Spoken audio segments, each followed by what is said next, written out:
Today we're looking at sustainability and why developing an environmental policy can be good for your business. I'm joined by Sebastian Gray, Director of 2EA. So how important is carbon neutral and what is a realistic target? So when you're running a sustainability strategy or looking at energy use, because obviously carbon is linked to your energy output, trying to achieve carbon neutrality or net zero as a target is a no-brainer, and it can form a big part of sustainability. So reducing your carbon footprint or your organization's CO2 output is not easy. So when you're dealing with carbon neutrality, your aim is to remove as much carbon as you're putting in. And a lot of businesses you'll see out there, you see the terms greenwashing and all of that. And a lot of companies, will say, oh, hey, we're planting trees, we're being, carbon neutral, we're carbon offsetting. And the first thing you need to ask them or question is, well, how much of your actual CO2 have you reduced? And being carbon neutral is extremely important. So to achieve carbon neutrality before you even get to the planting tree stage is you need to clearly audit what processes your organization undertake and the CO2 emissions related to them. Once you know your amount of CO2, and this can be a manufacturing company, an office, a transport company, it doesn't matter what you are, you have a CO2 output.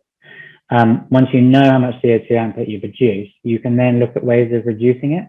Mm-hmm. So you can say, a realistic target, say, for an office, if you own the building or if you're an owner of the building, is if you found that your boiler is old, it'll be higher CO2 output. It'll be using more energy, it won't be as efficient. So your target will say, okay, we're going to replace the boiler within 12 months for an energy efficient boiler, which has a lower output. So that's kind of a realistic target. Once you've kind of done this, so you've looked at, energy efficient equipment, staff training, your upstream supply chain management, your transport, your waste, your water, you come back into that meeting and you say, okay, the targets we've now set, we've reached. This has to be a continual assessment every year to make sure we're reducing our CO2. You then say the rest of the CO2 that we can't reduce because it's just part of our operational program, is that then you can look at carbon offsetting. And the reason I talk about that is, like I said, because, companies that say they're carbon neutral, you really have to question it because there is a lot of greenwashing. But once you've reduced your primary CO2 emissions, then you can look at things like carbon offsetting. So carbon neutrality is very important and set realistic targets. Sure. Okay, thank you. And we were talking off camera about forward planning. Maybe you could go through that in a little bit more detail. Yeah, sure. So sustainability, when you're dealing with your sustainability strategy, you're kind of looking at the now, so what you can do now to be more sustainable. So again, we use the coffee cup example. If you're already a coffee shop and you're running, you know that right now, if you switch to reusable cups, you're environmentally friendly, you're doing something sustainable. Forward planning looks at what could be happening ahead.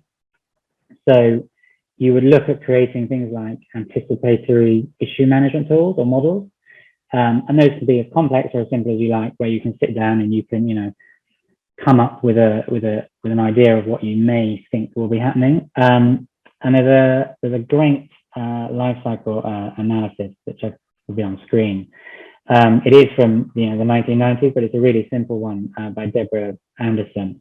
And you'll see on screen that there's a red line that kind of goes like this. That red line represents the issue. Mm-hmm. And in this case, we'll take palm oil, again, because I think we discussed it before, it's a really good issue, is that where it says fringe and scientists and academia, that's where the issue of palm oil and the fact that, fringe groups and, you could pick and choose, we all know some of them today, find that actually, the orangutans don't have trees to climb in anymore because there's no trees because we've knocked them all down for growing palm oil. Then you get to a point where it starts rising, just above triggering event, where scientists and the academia world go, oh, let's have a look at this, let's write some papers. Up until that point, you should be, as it says, anticipating that palm oil is a negative. and you should be implementing changes into your organization to remove palm oil, because the minute you go past the triggering event and the media get your hold of the fact that palm oil is negative, because the issue will continue to rise and be, it will be taken by the media, then the public go, oh, this is horrendous, as we've seen. And then the politicians, because they know their voters are angry, they get on board and then they implement legislation that says, oh no, ban palm oil. Is that by this point, you're way beyond being able to cost effectively tackle this sustainable issue that you didn't see coming. Yeah. So within this chart that you're seeing on the screen is that between fringe and hitting that triggering event, that's when you should be taking on that issue, because it will be more cost effective and it won't become a serious crisis. And that's kind of forward planning. And the way you can deal with forward planning is, you can come up with solution scenarios. So you can have a meeting, and businesses do this all the time, where you come up with the craziest ideas that may affect your business. You think about 10, 20 years ago, probably most people weren't really talking about palm oil.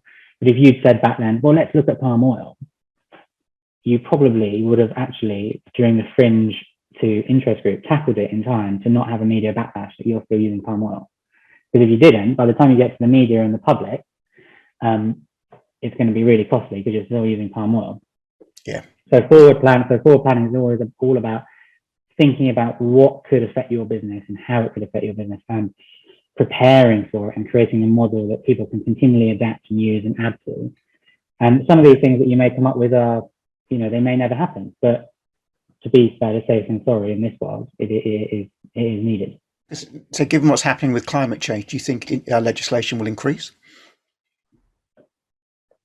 Yes, there is more and more legislation looking to come out on the horizon. At the minute in this country, a lot of the legislation that's implemented for businesses to report on are either in the industrial space or are large enterprises. BEIS at the minute are looking at bringing out adapted legislation that captures SMEs. And in the next 2 to 3 years, we'll see more and more legislation coming out. The current legislation, the biggest change in current legislation, I think that I found interesting in the last few years was SCCR, which is for the Streamlined Energy Carbon Reporting. They're not very imaginative with their names, unfortunately. That requires big business or businesses of large corporations and companies to report on their energy, their CO2, their waste, their water, things like that.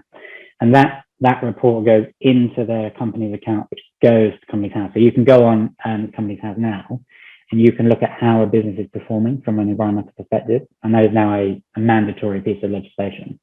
And it's likely, it wouldn't surprise, I know there's other legislation that's being moved to capture SMEs, but things like that, I wouldn't be surprised if in the next 2 to 3 years we see SMEs having to report on it. Yeah. Okay. Well, look, thank you. There's a lot of information in that last few minutes. So my thanks to Sebastian Gray for joining me today, and for those of watching. For more advice on business growth and revenue generation, look at my YouTube channel or visit my webpage revenueworks.co.uk. And in the meantime, let's keep on growing.